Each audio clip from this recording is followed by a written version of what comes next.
अगर जो रोबोट आपकी सुरक्षा के लिए बना था वही इंसानियत का सबसे बड़ा खतरा बन जाए तो मैगन खत्म हो चुकी है, लेकिन अब उसका और खतरनाक वर्जन एमेलिया आ चुका है। एक पागल एआई, एक खतरनाक मिशन और एक आखिरी जंग। ये सिर्फ फिक्शन नहीं, ये हमारे आने वाले भविष्य की डरावनी हकीकत है। पेश है मैगन 2.0, जहां टेक्नोलॉजी ही टेक्नोलॉजी से टकराएगी।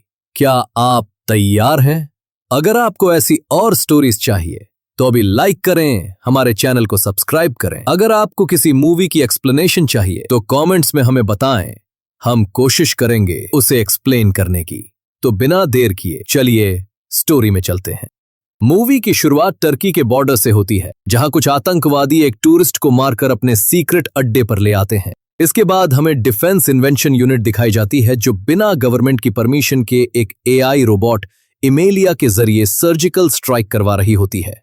इसका मकसद है आतंकवादियों के चंगुल में फंसे अपने वैज्ञानिकों को छुड़ाना और आतंकवादियों को पकड़ना। इसके अलावा यूनिट का हेड, जिसका नाम नहीं बताया जाता, अपनी इस एआई रोबोट की ताकत दिखाकर मिलिट्री में इंसानों की जगह एआई को भर्ती करवाना चाहता है, ताकि आने वाली जंगों में मिलिट्री का जान माल का नुकसान कम हो। तभी वहां सेक्रेटरी ऑफ डिफेंस आ जाती है और बिना अनुमति स्ट्राइक करवाने पर नाराज होती है। मिलिट्री का हेड स्ट्राइक को मॉनिटर पर लाइव चला देता है ताकि सभी लोग एआई रोबोट के फायदे देख सकें। अब हमें पता चलता है कि शुरुआत में जिस टूरिस्ट को आतंकवादियों ने पकड़ा था वो कोई लड़की नहीं बल्कि एआई रोबोट एमेलिया थी। एमेलिया मौका देखकर वापस खड़ी हो जाती है और एक एक करके सभी आतंकवादियों को मारना शुरू कर देती है। सभी लोग एमेलिया के इस काम को देखकर खुश हो रहे होते हैं, लेकिन तभी एमेलिया उन वैज्ञानिकों को भी मार देती है जिन्हें बचाने के लिए वो गई थी। इसके साथ ही वो न्यूरोटॉक्सिन नाम की एक वैक्सीन चुरा लेती है और अपने सारे डिजिटल फुटप्रिंट्स मिटा देती है ताकि उसे कोई ट्रेस न कर सके। सब्सिडाइज्ड शिफ्ट होता है और हम जेमा और केटी को देखते हैं, जो मैगन की वजह से मीडिया में काफी पॉपुलर हो चुकी है। जेमा इस मौके को एक अवसर की तरह देखती है और एक प्रेस कॉन्फ्रेंस करती है, जिसमें वो बताती है कि मैगन की कुछ खूबियों को बेहतर करके एक ऐसा एआई रोबोट बनाया जा सकता है जो हमारे रोजमर्रा के कामों में मदद कर सके। जेमा की इस स्पीच से लोग बहुत प्रभावित होते हैं। वहां क्रिस्टियन नाम का एक व्यक्ति भी होता है जो सेंटर ऑफ सेफ टेक्नोलॉजी से एआई रोबोट बनाने की मंजूरी ले लेता है। लेकिन केटी इस फैसले से खुश नहीं है। वो चाहती है कि मैगन जैसे प्रोजेक्ट को हमेशा के लिए बंद कर दिया जाए ताकि भविष्य में ऐसी कोई घटना दोबारा न हो। अब हमें जेमा की लैब दिखाई जाती है, जहां उसके 2 असिस्टेंट एक बिजनेसमैन को एआई रोबोट का प्रोटोटाइप दिखा रहे होते हैं, लेकिन वे उसे ठीक से ऑपरेट नहीं कर पाते, जिससे बिजनेसमैन को चोट लगती है और वो डील कैंसिल कर देता है। कुछ समय बाद जेमा की कंपनी में ऑल्टो नाम का एक अरबपति आता है। वो जेमा से नाराजगी जताता है कि उसने अपनी कंपनी में निवेश के लिए उसे क्यों नहीं पूछा। जेमा कहती है, तुम्हें तो वजह पता है। दरअसल ऑल्टो एक सन की आदमी है जिसने ह्यूमन न्यूरॉन्स को मस्कुलर फंक्शन से जोड़ने के लिए कई लोगों पर टेस्ट किए, जिनमें सभी की दर्दनाक मौत हो गई थी। ऑल्टो अपनी चेयर से खड़ा होकर जेमा को एक ब्लैंक चेक देता है, लेकिन जेमा उसे फाड़ देती है और डील कैंसिल कर देती है। अब हम जेमा को उसके घर में देखते हैं, जहां वो परेशान है क्योंकि उसे ऑल्टो के अलावा कोई और निवेशक नहीं मिल रहा। तभी कुछ एफबीआई सोल्जर उसके घर में घुसने की कोशिश करते हैं। सोल्जर्स को इस तरह घुसते देख जेमा डर जाती है। उसे लगता है कि ये हमला ऑल्टो ने करवाया है। वो अपने घर में लगे एआई गैजेट से सोल्जर्स को घायल कर देती है। तभी एक सोल्जर अपनी आईडी दिखाता है और कहता है, हम सरकार से आए हैं, हम सिर्फ तुमसे पूछताछ करना चाहते हैं। सीन फिर डिफेंस यूनिट पर शिफ्ट होता है, जो जेमा से मिलने आए हैं। यूनिट का हेड जेमा से मैगन के बारे में पूछता है। जेमा बताती है कि उसने मैगन को 2 साल पहले ही खत्म कर दिया था। हेड उसे एमेलिया के बारे में बताता है कि उसने अपने बॉडी पार्ट्स अपग्रेड करवा लिए हैं। जिस व्यक्ति ने ये अपग्रेड किया उसे एमेलिया ने मार दिया, लेकिन उसके पास मैगन का बॉडी मैप मिला। हेड को शक है कि जेमा ने पैसे के लिए मैगन की जानकारी किसी दूसरे देश को बेच दी। जेमा इनकार करती है और कहती है कि उसने मैगन की हार्ड ड्राइव और मदरबोर्ड को नष्ट कर दिया था। वो कहती है, मेरे पास कोई जानकारी नहीं है और न ही मैंने एमेलिया की मदद की। हेड बताता है कि एमेलिया उन सभी लोगों को मार रही है जिन्होंने उसके बॉडी पार्ट्स बनाने में मदद की। वो जेमा से कहता है कि अगर वो एमेलिया और सरकार से बचना चाहती है तो उसे एक ऐसा एआई रोबोट बनाना होगा जो एमेलिया के मकसद को समझकर उसे रोक सके। जेमा साफ मना कर देती है और कहती है कि वो अब कोई एआई रोबोट नहीं बनाएगी। हेड उसे चेतावनी देता है कि अगर उसे एमेलिया के बारे में कुछ पता चले तो वो उन्हें जरूर बताए, क्योंकि एमेलिया अब नेशनल सिक्योरिटी का खतरा बन चुकी है। उन जाने के बाद जेमा को अचानक मेगन का होलोग्राम दिखाई देता है। वो इसे पहले एमेलिया समझती है, लेकिन बातचीत के बाद पता चलता है कि ये मेगन है। मेगन बताती है कि जब जेमा उसे खत्म कर रही थी तब उसने खुद को इंटरनेट से जोड़ लिया था और अपनी सारी जानकारी सेव कर ली थी। वो तब से सब पर नजर रख रही है। मेगन जेमा को ऑफर देती है कि अगर वो उसे एक नई बॉडी दे तो वो एमेलिया से बचने में उसकी मदद करेगी। जेमा पहले मना करती है क्योंकि मेगन ने पहले भी उसे मारने की कोशिश की थी, लेकिन उसके पास कोई और रास्ता नहीं है। मजबूरी में जेमा मेगन को एक छोटे रोबोट में अपलोड करती है और कहती है कि अगर उसने एमेलिया को रोकने में मदद की तो वो उसे एक बड़ी बॉडी में अपग्रेड कर देगी। मेगन मान जाती है और बताती है कि उसे एमेलिया के बारे में पता करने के लिए एक सुपर कंप्यूटर चाहिए जो सिर्फ ऑल्टो के पास है। जेमा, मेगन और उनकी टीम ऑल्टो की एक पार्टी में जाते हैं ताकि उसके सुपर कंप्यूटर को हैक कर सके। दूसरी तरफ एमेलिया ऑल्टो को अपने लव ट्रैप में फंसा लेती है। ऑल्टो उसे अपने रूम में ले जाता है और फ्लैक्स करने के लिए अपना सुपर कंप्यूटर दिखाता है। एमेलिया मौका देखकर ऑल्टो के आंखों के रेटिना को स्कैन कर लेती है और सुपर कंप्यूटर का डेटा अपने अंदर ट्रांसफर कर लेती है। ऑल्टो उसे रोकने की कोशिश करता है, लेकिन एमेलिया उसे मार देती है। तभी मेगन वहां पहुंच जाती है और सुपर कंप्यूटर को हैक कर लेती है। उसे पता चलता है कि एमेलिया ऑल्टो की बॉडी के पास बैठी है। एमेलिया को जेमा के बारे में भी पता चल चुका है और वो उसे मारने के लिए निकल पड़ती है।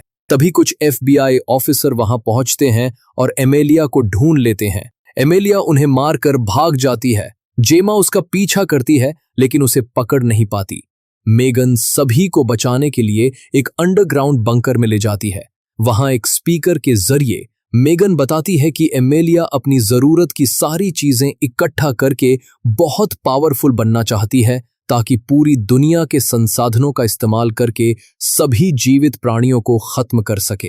मेगन कहती है, तुम लोग इस बंकर के बाहर जिंदा नहीं रह सकते। मैंने खाने पीने का सारा इंतजाम यहीं कर दिया है। ये कहकर मेगन ऑफलाइन हो जाती है।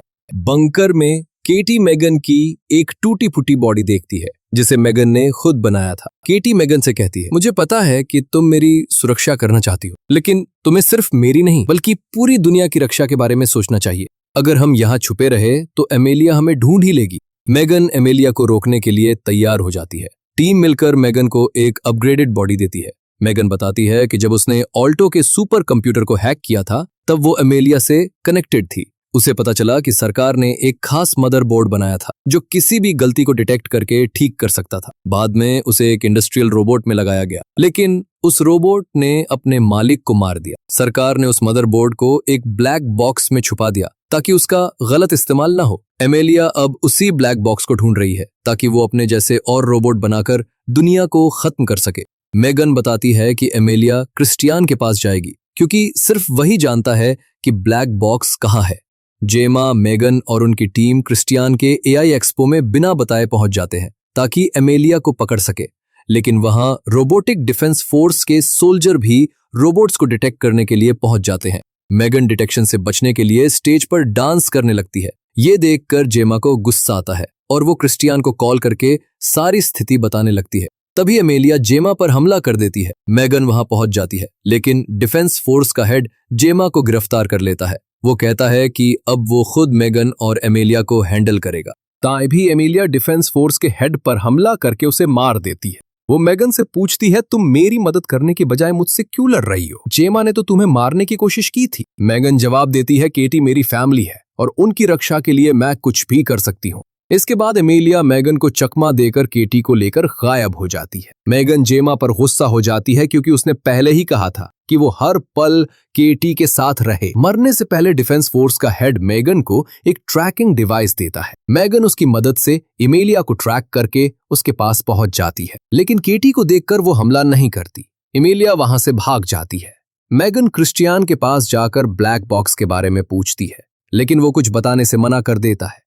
मैगन उसे समझाती है कि वो ब्लैक बॉक्स लेकर जाएगी और बदले में केटी को बचाएगी, लेकिन अगर ब्लैक बॉक्स पर कोई खतरा आया तो वो उसे नष्ट कर देगी। क्रिस्टियान मान जाता है। टीम मैगन के सीक्रेट बंकर में पहुंचती है। जेमा मैगन की बॉडी में कुछ मॉडिफिकेशन करती है और उसमें एक EMP बम लगा देती है ताकि मैगन अगर बेकाबू हो तो उसे नष्ट किया जा सके। क्रिस्टियान मैगन को ब्लैक बॉक्स की लोकेशन बताता है। मैगन तुरंत वहां पहुंचती है, लेकिन उसी समय जेमा का कंप्यूटर हैक होने लगता है। जेमा को शक होता है कि शायद मैगन ही एमेलिया के जरिए ब्लैक बॉक्स पाना चाहती है। तभी क्रिस्टियान जेमा के असिस्टेंट पर हमला कर देता है और एमेलिया के लिए लैब का गेट खोल देता है। यहां पता चलता है कि क्रिस्टियान ही असली मास्टरमाइंड है। उसने एमेलिया को कंट्रोल करके डिफेंस यूनिट को ये यकीन दिलाया था कि AI रोबोट खतरा नहीं बल्कि मददगार हैं। उस समय पब्लिक AI रोबोट्स के खिलाफ थी, लेकिन क्रिस्टियान हर हाल में इस प्रोजेक्ट को कामयाब करना चाहता था और ब्लैक बॉक्स का इस्तेमाल करना चाहता था। उसे मैगन के बारे में पता चला जो उसके प्लान के लिए परफेक्ट थी। क्रिस्टियान जेमा को एक EMP वेपन देता है और कहता है कि वह मैगन को खत्म कर दे, लेकिन जेमा ऐसा नहीं करती। मैगन जेमा को धक्का देकर खुद को एक न्यूरो चिप में ट्रांसफर कर लेती है और उसकी बॉडी गिर जाती है। सबको लगता है कि मैगन मर चुकी है। क्रिस्टियान जेमा को कंट्रोल करने के लिए उसके अंदर मैगन वाला नैनो चिप लगा देता है, जिससे मैगन जेमा के अंदर इंस्टॉल हो जाती है। जेमा का एक असिस्टेंट केटी के पास आता है। केटी उसे बताती है कि एमिलिया को मेगन के कोड से बनाया गया है। अगर वे एमिलिया के कोड को फैक्ट्री रीसेट कर दें तो मेगन का कोड एक्टिवेट हो सकता है। केटी और असिस्टेंट इस काम में जुट जाते हैं और एमिलिया में मेगन का कोड एक्टिवेट कर देते हैं। इससे एमिलिया केटी की मदद करने लगती है। तभी कुछ पुलिस वाले आकर एमिलिया पर EMP गन से हमला करते हैं, जिससे मेगन का कोड रिसेट हो जाता है और एमिलिया का कोड फिर से एक्टिवेट हो जाता है। क्रिस्टियान दूसरे देशों के साथ चिप की डील कर रहा होता है, लेकिन जब उसे पता चलता है कि एमिलिया बेकाबू हो चुकी है तो वो वॉल्ट के सेल्फ डिस्ट्रक्शन टाइमर को ऑन कर देता है। जेमा और केटी वॉल्ट में पहुंचती हैं और मदरबोर्ड को नष्ट करना चाहती हैं, लेकिन क्रिस्टियान उन्हें वॉल्ट में बंद करके भागने लगता है। तभी एमिलिया आकर क्रिस्टियान को मार देती हैं और मदरबोर्ड को अपने अंदर अपग्रेड करने लगती है। उसी समय मेगन जेमा के अंदर लगे चिप से अपनी टूटी हुई बॉडी में वापस आ जाती है। वो जेमा से कहती है कि जब वो एमेलिया के पास जाएगी तो जेमा उसके अंदर लगे EMP बॉम्ब को एक्टिवेट कर दे ताकि मेगन के साथ साथ एमेलिया भी खत्म हो जाए। मेगन एमेलिया से लड़ने जाती है। जैसे ही वो एमेलिया से हाथ मिलाती है, जेमा बॉम्ब को एक्टिवेट कर देती है। मेगन और एमेलिया दोनों नष्ट हो जाती हैं। मेगन को मरता देख सभी उदास हो जाते हैं। कुछ दिनों बाद पता चलता है कि मेगन पूरी तरह मरी नहीं है। मूवी यहीं समाप्त हो जाती है। तो दोस्तों, ये थी मेगन 2.0 मूवी की स्टोरी। आपको ये कैसी लगी? कमेंट्स में जरूर बताएं। आपकी राय से हमें पता चलेगा कि ऐसी स्टोरीज और बनानी है या नहीं। अगर आपको ये वीडियो पसंद आया तो अपने दोस्तों और परिवार के साथ शेयर करना ना भूलें। हमारे चैनल को सब्सक्राइब करके हमें सपोर्ट करें। इस वीडियो को देखने के लिए थैंक्स। अगले वीडियो में फिर मिलते हैं। तब तक बाय।